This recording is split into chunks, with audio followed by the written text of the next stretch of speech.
Assalamualaikum warahmatullahi wabarakatuh. Perkenalkan, nama saya Farusa Fani Harani dengan NPM 210826028 angkatan 2021 kelas B. Pada kesempatan kali ini saya akan mengumpulkan video mind map mengenai intestinal worm, di mana ini merupakan tugas pada gastrointestinal, pankreas, dan hepatobiliar di semester antara. Dari intestinal worm itu dia terbagi menjadi 3 jenis cacing. Yang pertama itu adalah nematoda, yang kedua adalah cestoda, yang ketiga adalah trematoda. Untuk nematoda atau bahasa awamnya adalah cacing belang, itu ada yang pertama adalah Ascaris lumbricoides, di mana Ascaris lumbricoides ini merupakan cacing yang umumnya menginfeksi usus manusia dan bisa menyebabkan masalah di perut, gangguan penyerapan nutrisi, dan bahkan obstruksi pada usus. Yang kedua, contohnya adalah cacing tambang atau hookworms, di mana cacing ini tuh hidup di usus kecil dan menghisap darah dari hidung usus yang menyebabkan anemia dan kelelahan. Yang kedua adalah Trichuris trichura, yang juga dikenal sebagai cacing cambuk, di mana dia tuh dapat menyebabkan diare berdarah, anemia, dan malnutrisi. Yang terakhir adalah Strongyloides stercoralis, di mana dapat menyebabkan infeksi kronis dan dalam kasus imunodefisiensi dapat menyebabkan hiperinfeksi yang berpotensi fatal. Yang kedua tadi adalah cestoda, di mana bahasa awamnya adalah cacing pita, terdiri dari Tania sp, di mana dia ini dapat terjadi setelah mengkonsumsi daging sapi atau daging babi yang tidak dimasak dengan baik, yang mengakibatkan cacing pita itu akan tumbuh di usus. Selanjutnya ada Dipilobotrium latum, di mana cacing ini diperoleh dari ikan yang terinfeksi yang dapat menyebabkan defisiensi vitamin B12 dan anemia. Selanjutnya adalah ada cacing daun atau trematoda.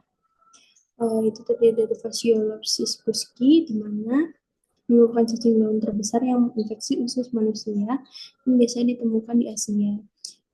Selanjutnya itu adalah Schistoma spp, di mana dia ini lebih sering ditemukan itu di darah daripada usus. Namun beberapa spesies itu dapat menyebabkan gejala pada gastrointestinal.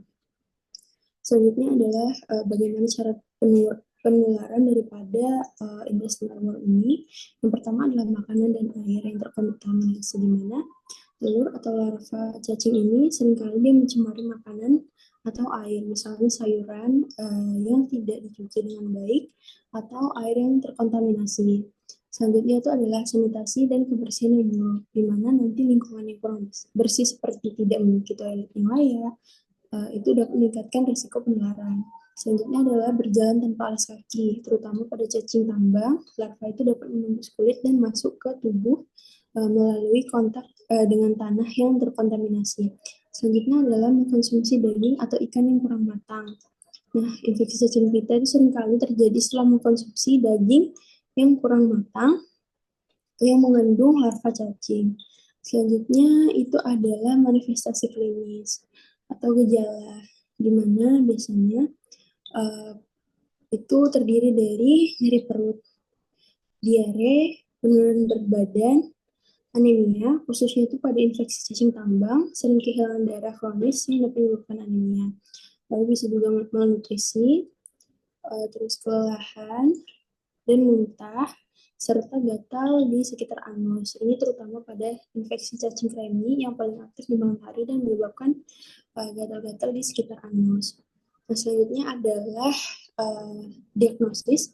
Jadi untuk pemeriksaan penunjang untuk mengidentifikasi daripada intestinal worm itu bisa dilakukan pemeriksaan stool examination atau pemeriksaan feses, di mana nanti itu bisa dilakukan tes mikroskopi untuk mendeteksi daripada keberadaan telur, larva, atau cacing dewasa. Nah, terus bisa juga menggunakan teknik konsentrasi untuk meningkatkan kemungkinan mendeteksi cacing dalam sampel feses atau tinja. Lalu kita bisa lakukan pemeriksaan darah, di mana pada intestinal worm itu biasanya eosinofilnya itu meningkat. Terus kita bisa juga lakukan tes serologi untuk mendeteksi antibodi atau antigen spesifik yang dihasilkan sebagai respon terhadap infeksi cacing. Lalu bisa juga kita lakukan ultrasonografi, CT scan dan MRI untuk mendeteksi investasi cacing besar, ya, untuk mengidentifikasi komplikasi seperti obstruksi usus. Lalu untuk tata laksananya itu bisa kita lakukan pemberian obat antelmintik, ya, itu contohnya adalah albendazole, albendazole, ivermectin, praziquantel. Nah, untuk albendazole itu biasanya dia paling efektif melawan berbagai jenis cacing. Dia juga menghambat pengambilan glukosa oleh cacing sehingga mereka mati. Untuk ivermectin itu biasanya digunakan untuk infeksi cacing gelang tertentu seperti strongyloides. Sementara yang praziquantel itu dia khusus untuk cacing pita dan cacing daun.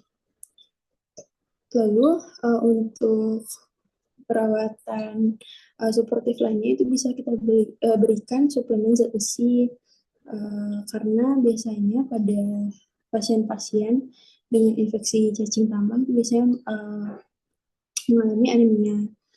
Lalu untuk pencegahannya sudah bisa kita lakukan dengan peningkatan sanitasi, pengobatan cacing rutin, lalu bisa kita lakukan edukasi kesehatan untuk meningkatkan kesadaran masyarakat tentang pentingnya kebersihan dan pribadi dan lingkungan.